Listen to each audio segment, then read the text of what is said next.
Welcome back to my channel. Page number 379 वर a company had following current assets and current liabilities. तर आपल्याला कंपनीचे current assets आणि current liabilities दिलेले आहे.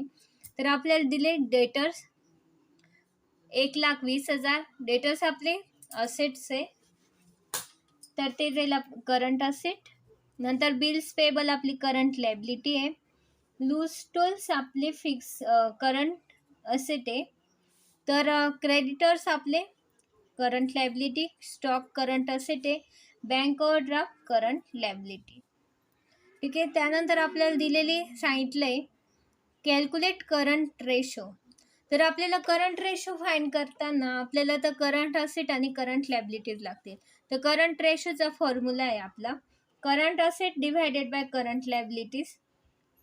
तर आपल्याला करंट असेटचे आपल्याला बघा डेटर्स दिले, करंट असेट आहे 1,20,000, लूज टूल करंट असेट आहे 20,000 आणि स्टॉक आहे करंट असेट 60,000. तर हे तिघांची ॲडिशन होईल. आणि लायबिलिटी करंट लायबिलिटीज आपल्याला बिल्स पेबल 40,000, क्रेडिटर्स 60,000 आणि बँक ओव्हरड्राफ्ट 20,000. तर यांची ॲडिशन होईल आणि फॉर्म्युला यूज करून आपण करंट रेशो कॅल्क्युलेट करू. तर आता आपण सोल्युशन बघून घेऊ. हे बघा, तर फर्स्ट आपण करंट असेट फाइंड करून घेऊ. बघा क्वेश्चन नंबर 11, करंट असेट्स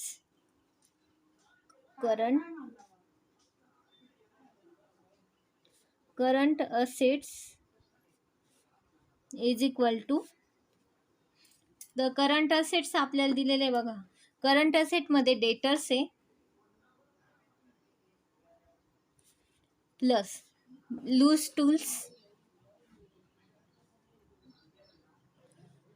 त्यानंतर आहे क्रेडिटर्स लायबिलिटी आपली स्टॉक करंट असेट आहे. तर करंट असेट स्टॉक ॲड होईल. त्यानंतर बँक ओव्हरड्राफ्ट आपली करंट लायबिलिटी आहे. तर आपल्याला डेटर्स दिले बघा 1,20,000, लूज टूल्स दिले आपल्याला 20,000, त्यानंतर स्टॉक दिले 60,000. तर आपले सगळ्यांची 1,20,000 अधिक 20 म्हणजे 1,40,000 आणि 60,000 म्हणजे 2,00,000 आपली येईल current assets ₹2,00,000.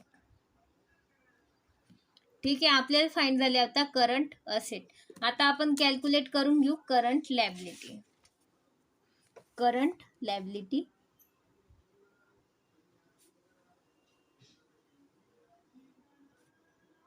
Is equal to, तर बघा करंट लायबिलिटीज मध्ये आपल्याला बिल्स पेबल येईल, bills payable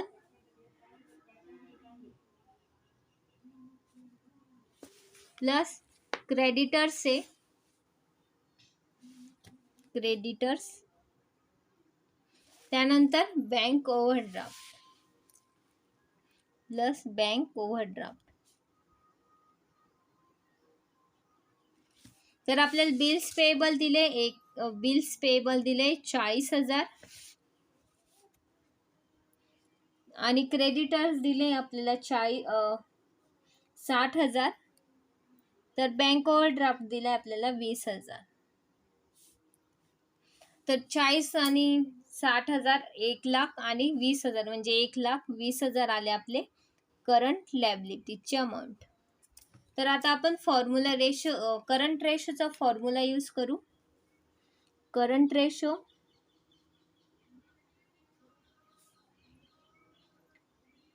is equal to current assets divided by current liabilities.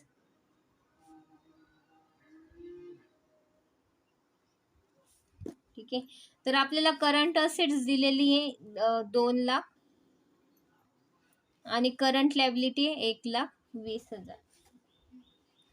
तर 0 बघा आपण हे रेशो फाइंड करायचं आहे. तर हे 4 ॲज इट इज कट होतील. तर 20 डिवायडेड बाय 12.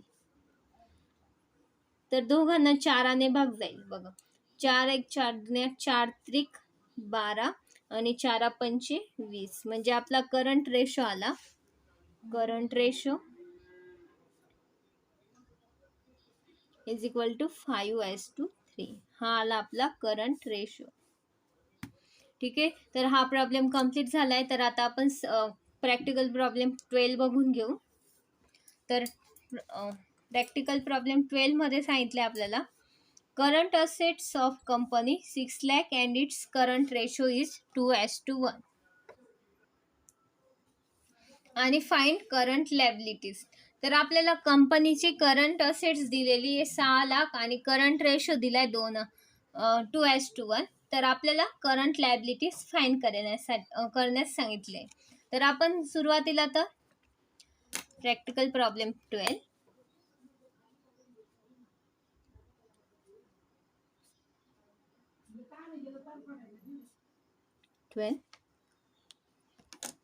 तर करंट रेशोचा फॉर्म्युला यूज करू. करंट रेशो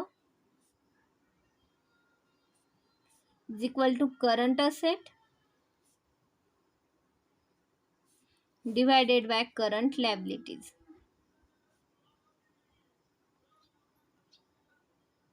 तर आपल्याला करंट रेशो दिलेला आहे बघा 2:1. तर आपण करंट रेशो लिहून घेऊ. 2:1 is equal to current assets दिलेले आपल्याला, करंट असेट दिले 6 लाख आणि करंट लॅबिलिटीज फाइंड करण्यासाठी राहील 6 lakh divided by current liabilities. तर आपण आता क्रॉस चेक करून घेऊ. तर आता आपण क्रॉस मल्टिप्लिकेशन करून घेऊ बघा. 2 into current ratio current liabilities is equal to 6 lakh into 1. ठीक आहे, तर current liabilities as it is आहे. हा 2 इकडे 2 गुणिला आहे, तर इकडं मल्टिप्लिकेशनला आहे, तर इकडे जाताना तो डिवाइड होईल. तर म्हणजे current liabilities is equal to 6 lakh divided by 2. बेकबे बेत्रिक 6 म्हणजे 3 लाख येईल. Current liabilities is equal to ₹3 lakh. बेत्रिक 6 येतो म्हणजे 3 लाख त्याचा आन्सर आला. तर आपला करंट लॅबिलिटीज झाली 3 लाख. क्लिअर आहे. तर बघा ह्या प्रॉब्लेम मध्ये आपण काय केलं, सुरुवातीला तर आपल्याला त्यांनी करंट रेशो दिला होता आणि करंट असेट्सची अमाऊंट दिली होती आणि करंट लॅबिलिटी फाइंड करायला सांगितली होती. तर आपण करंट रेशोचा फॉर्म्युला यूज केला. Current ratio is equal to current assets divided by current liabilities. तर करंट रेशो आपल्याला दिला होता 2:1. करंट असेट्स दिली होती 6 लाख. तर आपण ते फिलअप करून घेतले फॉर्म्युल्यामध्ये. त्यानंतर आपण यांचं क्रॉस मल्टिप्लिकेशन केलं. 2 गुणिला करंट लॅबिलिटीज 1 इंटू 6 लाख. तर इकडे 2 हा मल्टिप्लिकेशनला होता, तर ह्या साईडला जाताना तो डिव्हाइड होईल. तर आपल्याला करंट लॅबिलिटीज मिळाली 3 लाख. काही डाऊट्स असतील तर नक्की कमेंटमध्ये विचारा. आता आपण प्रॅक्टिकल प्रॉब्लेम 13 सॉल्व करू. तर प्रॅक्टिकल प्रॉब्लेम 13 मध्ये त्यांनी सांगितलंय करंट लॅबिलिटी दिली आहे आपल्याला 3 लाख, वर्किंग कॅपिटल दिलंय 8 लाख आणि इन्व्हेंटरीज दिली 2 लाख. कॅल्क्युलेट क्विक रेशो म्हटलंय. तर बघा आपल्याला करंट लॅबिलिटी क्विक रेशोचा फॉर्म्युला आहे आपला quick assets divided by quick liability. Quick assets म्हणजे किंवा क्विक रेशोचा म्हणजे फॉर्म्युला जो आपला क्विक असेट्स आहे, तर त्यात अशी क्विक असेट जी आपल्याला इन्स्टंटली कॅशमध्ये कन्व्हर्ट होते. ठीक आहे, त्याला आपण क्विक असेट्स म्हणतो. तर करंट असेटमध्ये करंट लॅबिलिटीज लिहिली आहे, वर्किंग कॅपिटल दिलं आणि इन्व्हेंटरी दिली. इन्व्हेंटरी आपली क्विक असेटमध्ये येत नाही, पण आपण जर करंट असेटमधून इन्व्हेंटरी लेस केली तर आपल्याला क्विक असेट्स मिळेल.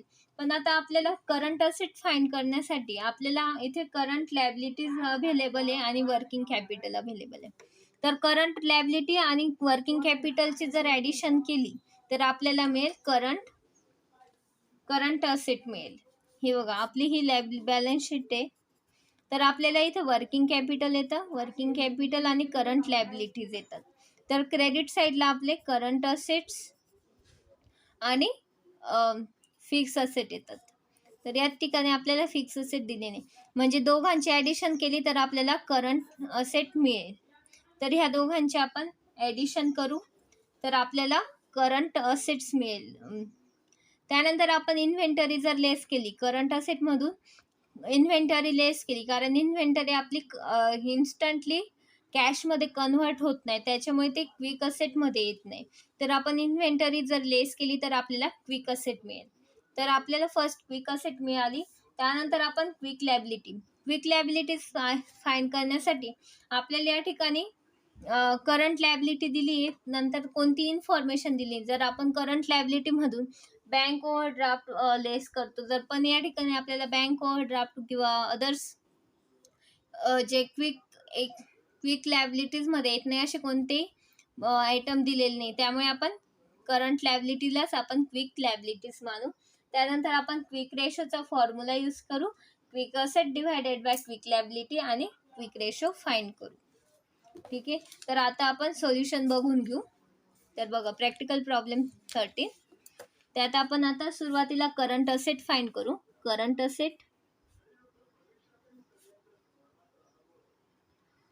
Assets is equal to current liabilities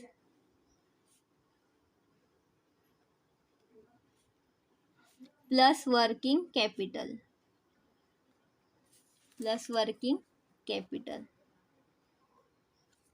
तर करंट लायबिलिटीज आपल्याला दिलेले आहे. करंट लायबिलिटीज 3 लाख आणि working capital 8 lakh. Working capital current liability दिली 3 लाख आणि वर्किंग कॅपिटल दिलंय 8 लाख. 8 आणि 3 11, तर 11 लाख आला आपला अमाऊंट, ₹11 लाख करंट असेट.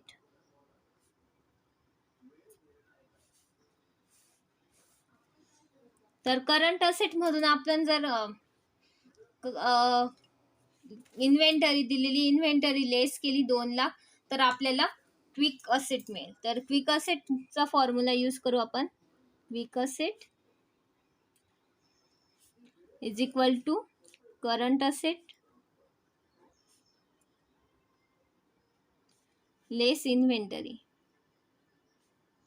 तर इन्व्हेंटरी आपल्याला 2 लाख दिलेली आहे, करंट असेट आले आपले 11 लाख मायनस इन्व्हेंटरी आली 2 लाख. तर आपल्याला येईल बॅलन्स येईल 9 लाख. क्विक असेट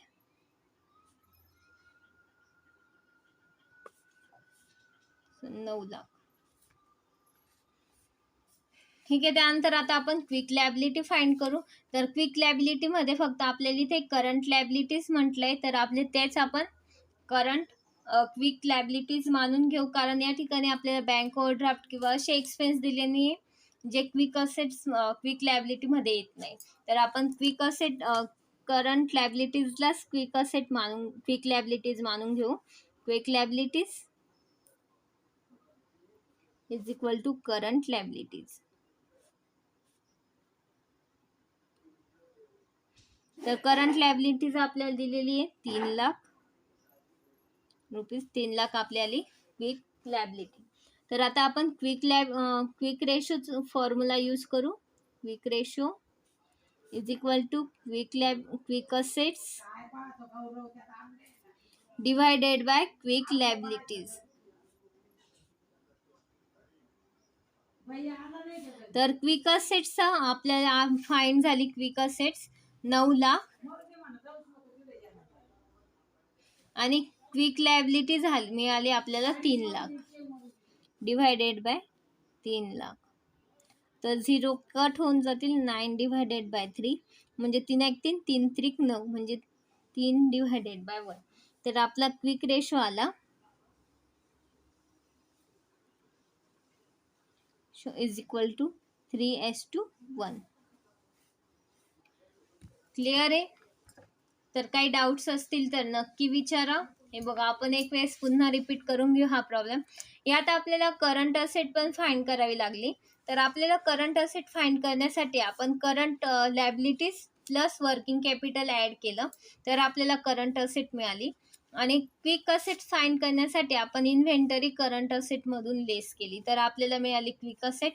तर क्विक लायबिलिटीज आपण is equal to current liabilities assume केली, कारण या ठिकाणी अदर कोणती लायबिलिटी दिलेली नव्हती, त्यामुळे आपण क्विक लायबिलिटी पण आपली 3 लाख आली. त्यानंतर आपण क्विक रेशोचा फॉर्म्युला यूज केला, quick assets divided by quick liability. तर क्विक असेट होते आपली 9 लाख, क्विक लायबिलिटी आली होती 3 लाख, तर त्याचा रेशो आला आपला 3:1. तर हा प्रॉब्लेम कम्प्लीट झालाय. काही डाऊट्स असतील तर नक्की कमेंटमध्ये विचारा. अशाच नवनवीन प्रकारच्या अकाउंटच्या व्हिडिओज बघण्यासाठी चॅनलला सबस्क्राईब करा. तुमच्या फ्रेंड्ससोबत शेअर करायला विसरू नका. आणि